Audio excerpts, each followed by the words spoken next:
Halo, selamat datang di channel YouTube Fuadlah. Sebelum mendengarkan audiobook 2 Barista, teman-teman bisa subscribe, like, and share video ini. Oke, terima kasih.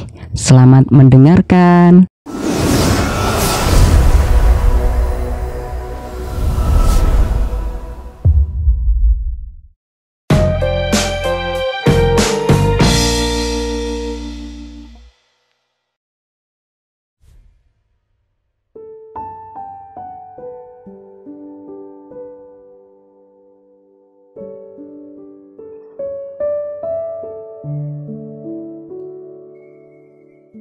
Mozaik 17 Mesyarah. Baru saja Mei turun dari mobil dan menyusuri ruangan Gria Dahar Sumonggo, ada satu pemandangan yang menyita perhatiannya. Gubuk yang bertengger di persawahan desa Kalisala di belakang Gria Dahar Sumonggo itu melemparnya pada kenangan masa kecil. Saat kaki anak-anaknya lincah menyusuri jalan berkelok membawakan rantang untuk bapak yang baru dimasak oleh emak.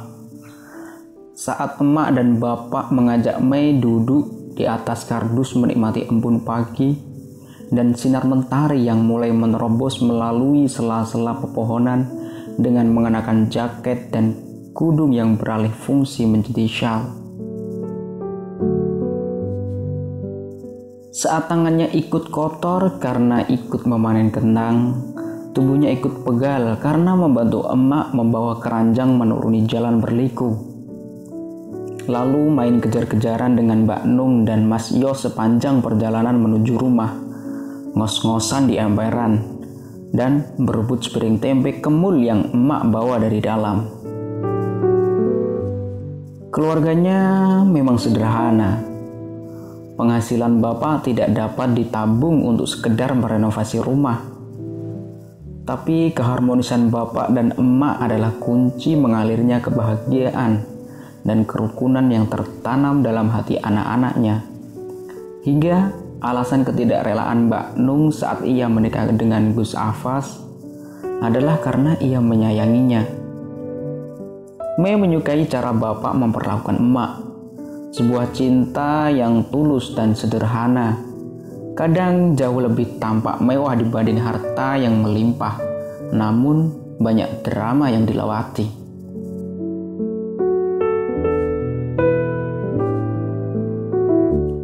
Ngelamun nih. Suara Gus Afas begitu dekat membuat Mei terperanjat. Jangan lupa tukang masaknya diarahin ya. Mau menu apa saja buat siang ini? 1 jam lagi keluarga kumpul. Nggih Gus. Lelaki itu segera bergeser ke ruangan lain saat muncul bayangan Mas Zarina di balik tembok. Mei meneruskan aktivitas dengan membantu mbak-mbak penjaga warung, termasuk menata piring dan sendok, mencari tisu, memilihkan mangkuk-mangkuk untuk hidangan. Sesekali menyempatkan diri sungkem pada keluarga Kiai Solahuddin yang datang satu persatu. Rupanya mereka sudah mulai familiar dengan Mei. Terbukti senyum menghiasi wajah mereka. Bahkan Bu Nyai Kuni dan Neng Hasni menanyakan sudah berapa minggu kehamilannya. Mertuanya, Bu Nyai Muhsonah justru menghampirinya sembari menepuk-nepuk bahunya, melerai Mei agar berhenti mengangkut barang-barang berat. Lalu saat sesi kedua, ia mengangkat piring. Gus Ahfas menghampirinya dan memaksa merebut piring dari tangannya. Tadi kan aku cuma nyuruh jadi mandor saja, buat ngarahin. Ngapain sih bawa piring segala? Nanti gimana kalau ada apa-apa dengan bayiku? Bisik Gus Ahfas kesal.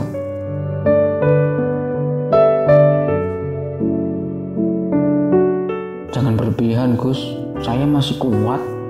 Nurut gak? Dengan bantah suami. Masa saya suruh duduk-duduk saja, perintah-perintah saja. Duh, malu Gus.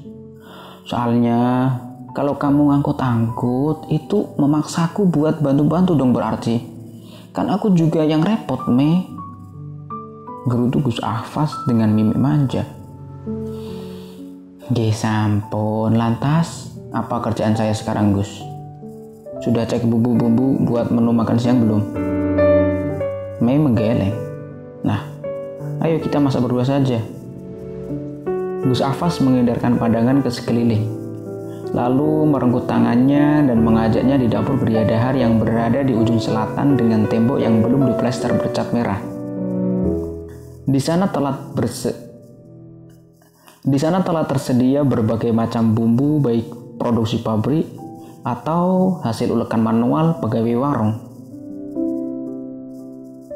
Kita mulai dari mana ini? Mei mengambil panci dan mencuci komposisi masakan pada wastafel, lalu mengiris berambang dan bawang juga lombok merah diiris-iris miring. Aku ngapain, Mei? Gus Ahfaz berdiri tepat di belakangnya, memperhatikan cara Mei memasak. Barsane mawon, Gus. Aku bantu ngiris lombok nggih. Nanti panas dan melepuh tangannya, Gus. Kamu ngecek aku ya, Mei. Ngecek pripun? Lah itu tadi kamu kira aku takut pegang lombok? Mboten, Gus. Jenengan bukan makomnya nyentuh lombok, nyentuh kitab, nyentuh barang-barang lain saja. Tubuh Gus Ahfaz berangsur-angsur mendekat di belakangnya tanpa jarak. Dan ia membisikkan satu kata yang membuat kefokusan masaknya bubrah. Termasuk nyentuh kamu enggak? Sontak Mei memandang sekeliling, takut jika ada pegawai yang mengawasi mereka. Sebelum rayuan itu berhasil membuatnya semakin panas, Mei segera memberikan sekepok kentang dan 2 butir tomat. Monggo, bantu iris-iris niki. Ada seringnya nakal di wajah Gus Ahfaz kala mengambil pisau. Siap. Irisannya jangan tipis-tipis, Gus. Tomatnya dibagi 2. Kalau kentangnya biar memanjang. Celetuk Mei. Contohin dong kayak apa? Mei mendekati Gus Ahfaz begitu dekat, menyatukan 2 tangan mereka dalam satu talenan. Mencontohkan bagaimana kentang diiris menjadi 5 bagian lalu diiris lagi untuk kedua kali. Baunya sedap banget. Masakan apa ini namanya, Mei? Rica-rica ayam dan mangut, Gus. Ini mah bukan cuma warungnya yang cakep, tapi masakannya yang premium. Mei tertawa kecil. Nopo nggih, Gus? Serius? Hotel A dan Hotel B masakannya nggak seenak ini. Saya nggak paham nama-nama hotel, Gus. Ya, kapan-kapan ku ajak ke hotel. Mau? Ada acara apa, Gus, hendak ke hotel? Ya, bulan madu. Sama siapa? Siapa lagi? Mei tertawa lagi. Kali ini ritme tawanya semakin riang. Kenapa harus jauh-jauh ke hotel, Gus? Rumah saya saja sudah bagaikan istana. Soalnya ada pangerannya. Betul. Mei tak bisa membendung tawanya tiap kali Gus Ahfaz merayu. Entah sejak kapan komunikasi berubah semakin hari semakin hangat. Hati Mei diliputi kasmaran yang tiada jeda.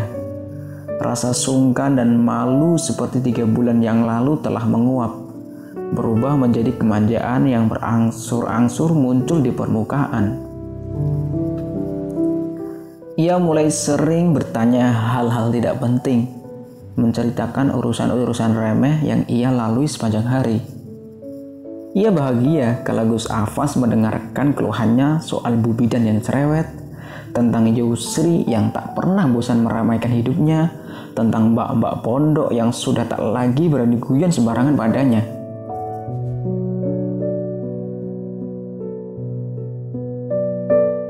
Bukan cuma soal masakan, Gus Ahfaz mulai membuka diri tentang banyak hal. Meski Mei menyadari bagaimanapun ilmu dan pengalaman Gus Ahfaz begitu jauh berbeda dengan dirinya, membuat harus browsing di internet tiap kali menemukan kata-kata yang tak ia mengerti dari topik Gus Afas. Mei tak ingin tampak bodoh dan katrok di hadapan lelaki itu. Padahal Gus Afas sudah berusaha mati-matian untuk menyederhanakan setiap obrolannya agar istrinya tidak bingung.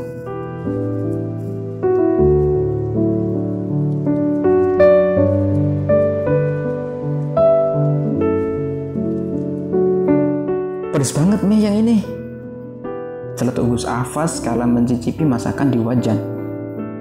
Namanya juga rica-rica Gus. Tapi enak. Siapa dulu yang masak?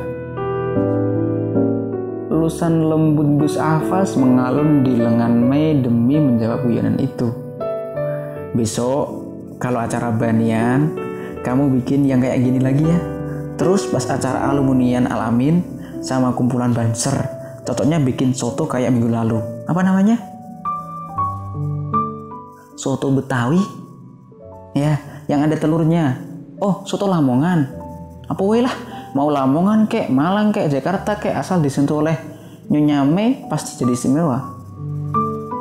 Mei mencubit lengan suaminya keras dengan gemes. Tiba-tiba Gus Afas melirik ke pintu dapur. Di sana berdiri seorang pegawai warung sembari membawa kresek.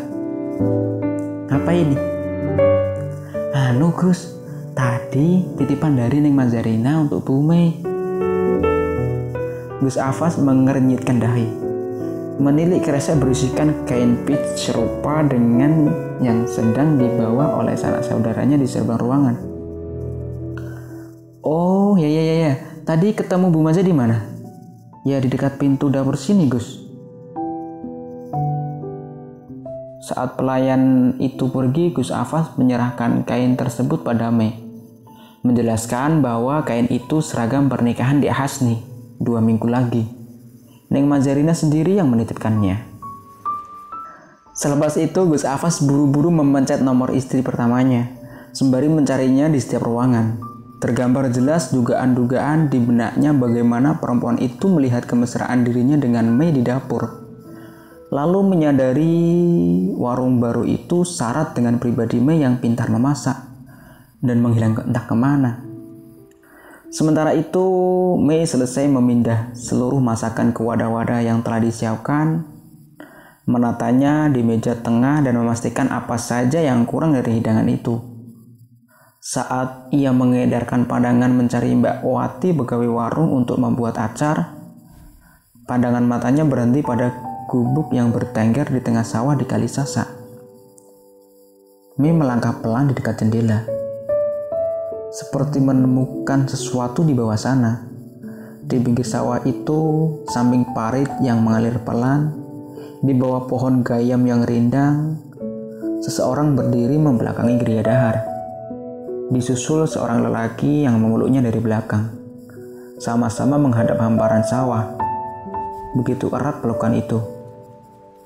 Seolah dunia hanya milik mereka berdua. Iya, sepasang kekasih itu adalah Neng Mazarina dan Gus Afas.